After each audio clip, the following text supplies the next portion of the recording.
అనన్య గారు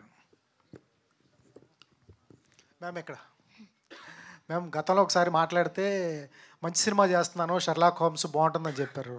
కాకపోతే టీజర్లో మీరు ఒకసారిటో ఎక్కడో కనిపించినట్టున్నారు. ఎందుకు అది కొంచెం డైరెక్టర్ గారిని అడగాలి ఆ విషయం. అయితే కొంచెం మీకోసం, మీ ఫ్యాన్స్ కోసం అంతకుముందు చేసిన బహిష్కరణ కానీ, ఇప్పుడు చేసిన పొట్టేలు కానీ అటువంటి డీకి క్లామర్ పాత్రలు చేయకుండా కొంచెం మిమ్మల్ని చూస్తుంటే ఆనందంగా ఉంది ఇప్పుడు. Thank you. నేను అప్పటి నుంచి అదే చెప్తున్నాను, డిఫరెంట్ కైండ్ ఆఫ్ రోల్ అంటే ఇది. ఏంటండి మెయిన్ హుక్ పాయింట్ ఏంటి? చాలామంది కథలు బాగుంటాయి, నా క్యారెక్టర్ బాగుందని ఒప్పుకున్నానని చెప్తూ ఉంటారు. ఏంటి మెయిన్ హుక్ పాయింట్ ఏంటి ఈ సినిమాలో అంటున్నారా? ఈ సినిమాలో హుక్ పాయింట్ స్టోరీ అండి, 100% స్టోరీ. నేను ఇందాక చెప్పినట్లు ఇందాక ప్రొడ్యూసర్ గారు కూడా చెప్పారు, ఎవ్రీ రోల్ చాలా ట్విస్టింగ్ టర్న్స్, ఎవ్రీ రోల్కి ఒక గ్రాఫ్ ఉంది దీంట్లో.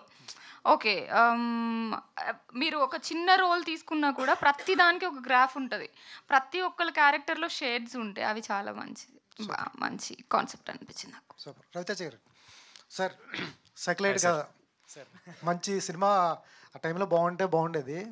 మంచి ఆర్టిస్ట్ మీరు సార్. ఎట్లా అనిపించింది? మీరేమో తెలంగాణ, ఇది వచ్చేటప్పటికి స్లాంగ్ వచ్చేటప్పటికి శ్రీకాకుళం కొంచెం సాగదీసి ఉంటుంది స్లాంగ్.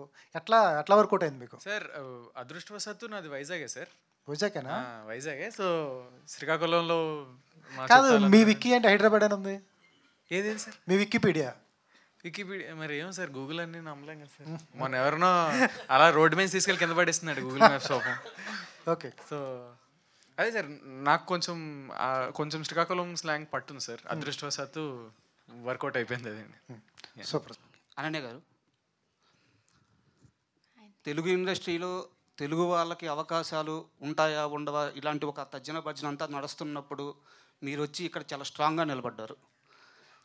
కొన్ని వందల మంది తెలుగు అమ్మాయిలకి మీరు ఈరోజు ఇన్స్పిరేషన్గా నిలుస్తున్నారు. Thank you so much. But మీ ఇన్స్పిరేషన్ ఎవరు?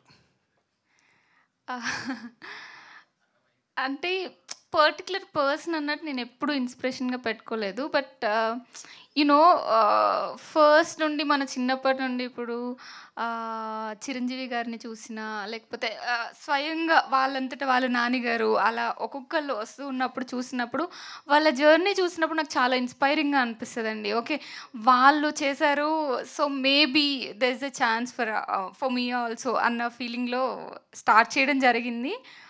బట్ లక్కీలీ వర్కౌట్ అవుతుంది అంతే. వంశీ గారు.